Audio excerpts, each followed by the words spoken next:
அஸ்ஸலாமு அலைக்கும் வரஹ்மத்துல்லாஹி வபரகாத்துஹு. சூரத்துல் இன்ஃபிதார்.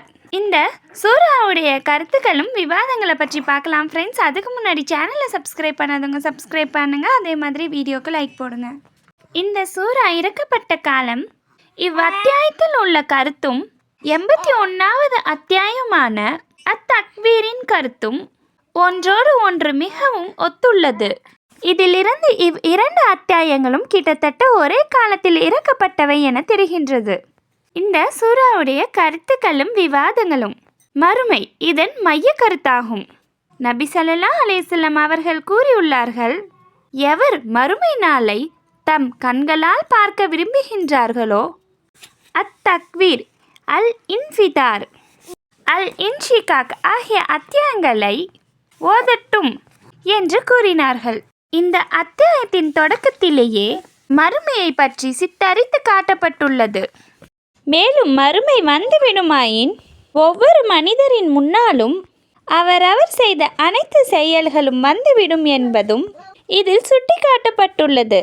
இதன் பின்னர் மனிதனுக்கு உணர்த்தப்படுகின்றது, எந்த இறைவன் உன்னை உண்டாக்கினானோ, மேலும் எவனுடைய அருட்கொடையினாலும் அருட்பெற்றலும் எல்லா உயிரினங்களையும் விட சிறப்பான உடல் அமைப்பும் உறுப்புகளும் கொண்டு நீ நடமாடுகின்றையோ, அந்த இறைவன் கொடைகளை கொடுத்து கொண்டிருப்பவன் மட்டுமே.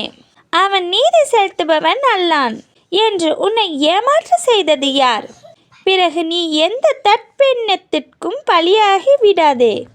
உன்னுடைய முழுமையான விலைப்பட்டியல் தயார் செய்யப்பட்டு வருகின்றது என்று மனிதன் எச்சரிக்கப்படுகின்றான். அத்தியாயத்தின் இறுதியில் நிச்சயமாக கூலி கொடுக்கப்படும் நாள் வந்தே தீரும். அந்நாளில் நல்லோருக்கும் சுவன வாழ்வின் சுகபோகங்களும் தீயோருக்கு நரகத்தின் வேதனைகளும் கிட்டும் என்று அழுத்தமாக எடுத்துரைக்கப்படுகின்றது.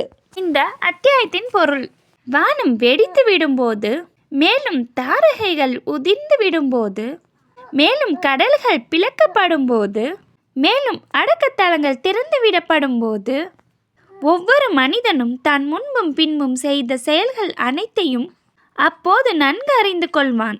மனிதனே, அருட்கொடைகளாகிய உன் இறைவனை குறித்து உன்னை ஏமாற்றத்தில் வீழ்த்தியது எது?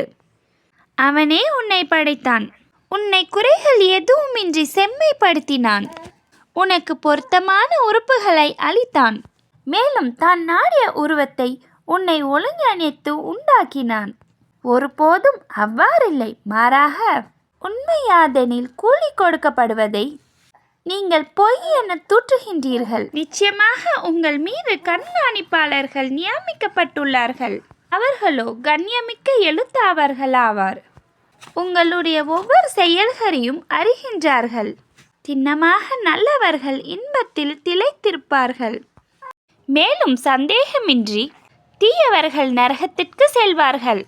கூலி கொடுக்கப்படும் நாளில் அதில் அவர்கள் நுழைவார்கள். மேலும் அதிலிருந்து அவர்கள் காணாமல் போய்விட முடியாது. மேலும் கூலி கொடுக்கப்படும் நாள் என்னவென்று நீ அறிவீரா? ஆம், கூலி கொடுக்கப்படும் அந்நாள் எத்தகையது என்று உமக்கு தெரியுமா என்ன? அந்நாளில் எந்த மனிதனுக்காகவும் எதையும் செய்திட எவருக்கும் சக்தி இராது. தீர்ப்பு வழங்குவது அந்நாள் முற்றிலும் அல்லாஹ்வின் அதிகாரத்தில் இருக்கும்.